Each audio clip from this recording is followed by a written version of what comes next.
First of all, thank you so much. I'm Apostle speaking in behalf of the Home Free Global Crusade, sponsored by the Pentecostal Missionary Church of Christ in the Fourth Watch.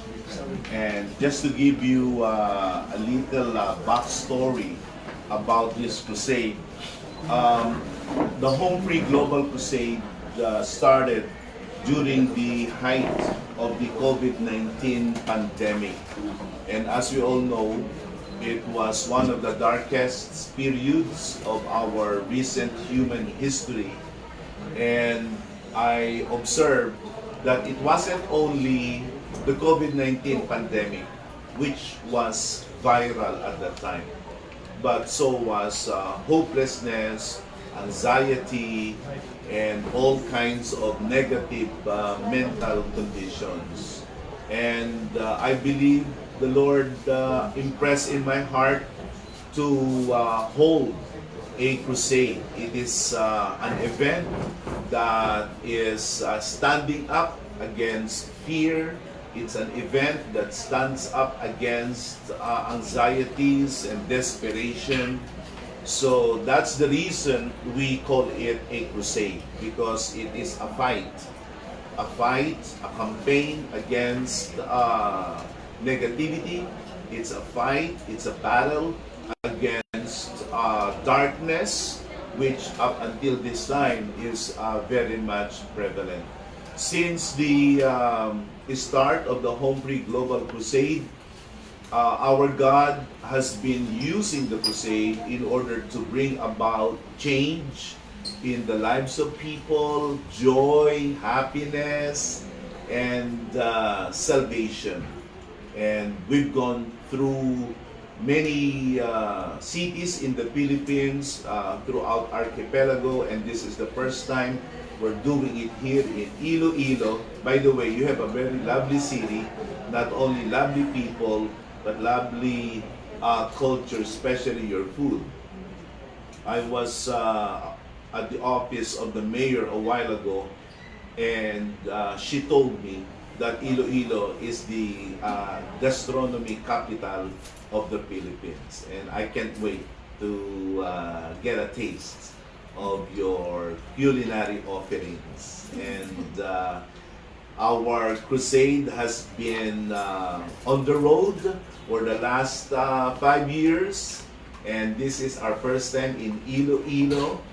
And I'm looking forward to see all of you on Sunday at the Iloilo Convention Center. It's free, the public is invited, and if you want to hear uplifting music, if you want to hear very wonderful life stories of people touched, changed by God, and just be uplifted, we hope that you will check out the Home Free Global Crusade at the Iloilo Convention Center on Sunday. The doors open at 3 p.m. and we will start at 4 p.m. Thank you so much for your interests, and thank you for promoting this crusade as well. Sir, Joel po from RMN Iloilo. Yes po. Bakit po natin napili ang Iloilo na maging venue ng ganitong napakalaki event? Well, Iloilo is a very wonderful city, like what I have already said, and this is what I see also in my personal observation. It's a wonderful city. It is a city full of potentials and very promising. But just to be honest, there's also a lot of spiritual needs and moral needs of Iloilo. Iloilo could use God. Iloilo could use hope from God. Kailangan ng mga taga Iloilo ang Diyos. Kailangan ng mga taga Iloilo ang pag-asa na mula sa Diyos, at higit sa lahat ng kaligtasan na mula sa ating Panginoon. Kaya isa po ito sa mga napili naming syudad na puntahan sa taon na ito. Sir, I believe that this is an international event. No? Yes po. Ano ba yung mga impact nito sa buhay ng mga Filipino at the same time sa lugar na kung saan dinala natin itong event, sir? Yes. Alam niyo po, unasa saan ang tinatawag na mabuting balita ng Panginoon ay maraming kabutihan ang mangyayari. Ang dami pong mga sambahayan na nagkawawatak-watak, na nasira. Pero sa panahon noong Home Free Global Crusade, sila'y nabubuo, natututo silang magpatawaran, at nagkakaroon sila ng kasiyahan na hindi panandalian lamang o skin deep na tinatawag, pero kagalakan, kasiyahan sa katotohanan na sila'y may kaligtasan sa kanilang kaluluwa, na anumang sandali na sila'y humarap sa Panginoon, sila'y palangit, hindi sila papunta kung saang lugar ng kapahamakan. So napakayaman po at napakalaki ng benepisyo sa buhay ng mga tao. Sir, the Philippines is actually a Christian country. Yes. But how do you view yung spiritual landscape dito sa Philippines as a country, as a whole? Yes, we have all the reasons to be full of pride and to be thankful to God for being a Christian nation. But the rampant prevalence of religion doesn't necessarily follow that we have a changed heart. Kung ating titingnan ang mga nangyayari sa ating bansa ngayon, parang hindi tayo Kristiyano. Especially with the current controversies with the flood project. It's saddening that the corruption of a few people are ruining the lives of millions of people today. I know God loves the Philippines.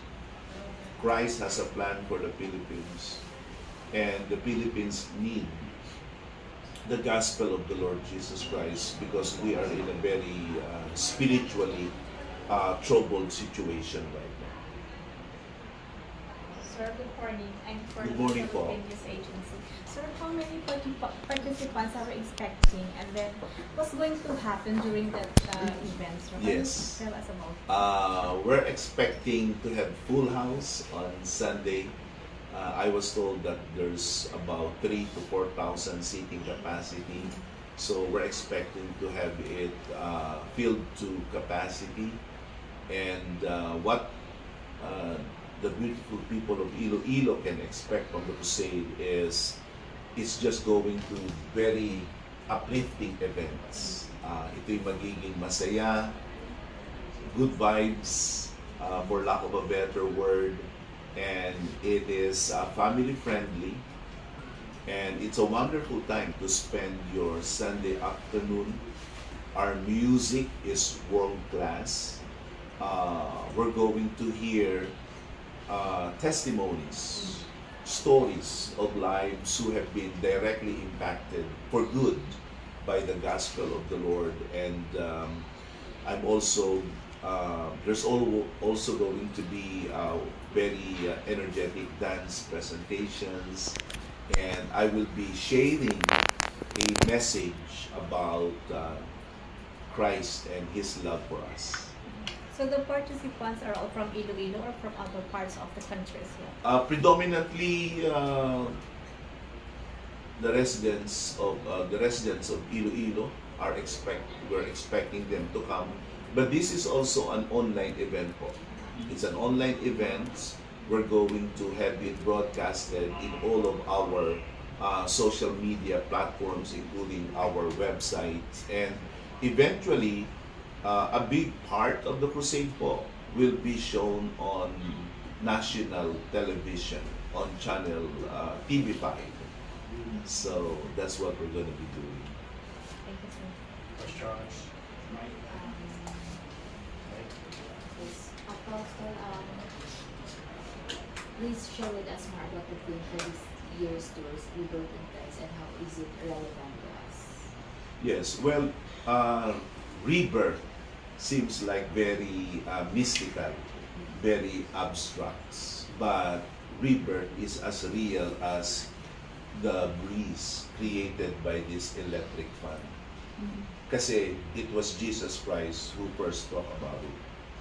Jesus Christ in John chapter 3 was the first one who talked about rebirth, yung kapanganakang muli. At inihalintulad niya yon sa isang hangin na hindi natin alam kung saan nanggaling at saan paririto. So what he was saying about is the reality of rebirth and how it can really change a person's heart, his inner core, and Jesus Christ also emphasized the importance of rebirth by saying you cannot get to heaven unless you are born again. So that's the only way. It's not religion, it's not morality, it's not being a good girl, good boy, but being born again. And that's what I would like to preach about. Kasi there's just too many confusion right now about religion. They look at the Bible as some kind of a psychiatrist book that as long as the Bible helps them with their mental issues, they're good. As long as the Bible is giving them some guidance with some moral confusion, it's good.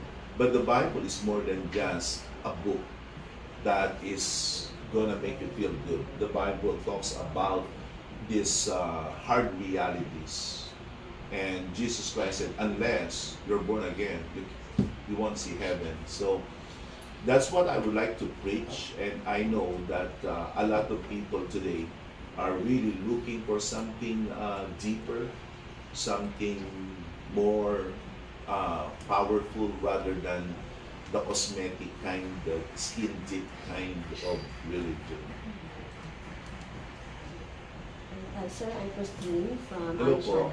Morning. Sir, ano po yung, personally po, ano po yung impact ng crusade to you and for the rest? The crusade has been very enriching, pero physically it's taxing because we've been doing this for the last 5 years, but we believe this is our mission, it's our calling. So the benefits outweigh the challenges, and we believe that this is God's plan for us. So why Iloilo po, and why do people of Iloilo need to hear the message? I think you will agree with me that Iloilo is a place that has a lot of beauty, a lot of purpose, but this is also a place that needs a lot of hope. Maraming taong nawawala ng pag-asa. Maraming mga tao ang nasa iba't ibang pagkaalitin. And I know that many residents of this city are suffering privately, suffering in pain, and they have nowhere else to go. And we want to direct them to Christ. We want to tell them that Christ is the answer that you have been longing for and looking for. Sir, I've heard that you have a dialogue with other pastors from other denominations. Yes, Would you mind po. telling us bakit meron tayong ganito? Yeah, I believe this afternoon I'm gonna have a fellowship with a number of evangelical Pentecostal pastors because the PMCC Port Watch is a community builder, we're a bridge builder. Religion sometimes pull us apart, but I believe that there is a place for commonality, a place of consensus. And that's what we're trying to build, some kind of partnership at least for this crusade. Sir, you mentioned na marami yung mga nagsasuffer in private. Yes. How is this going to impact sa mental health ng mga Ilonggos pag mag-join sila sa crusades? Yes. I really believe po that Christ is the answer.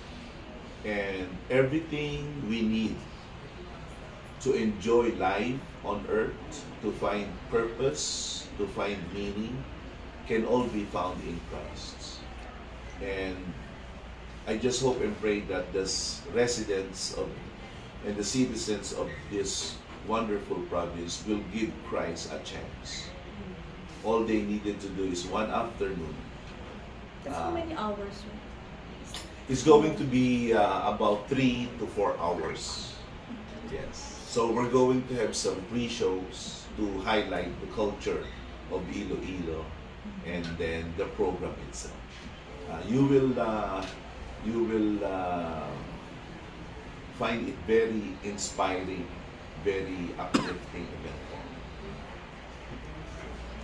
Questions?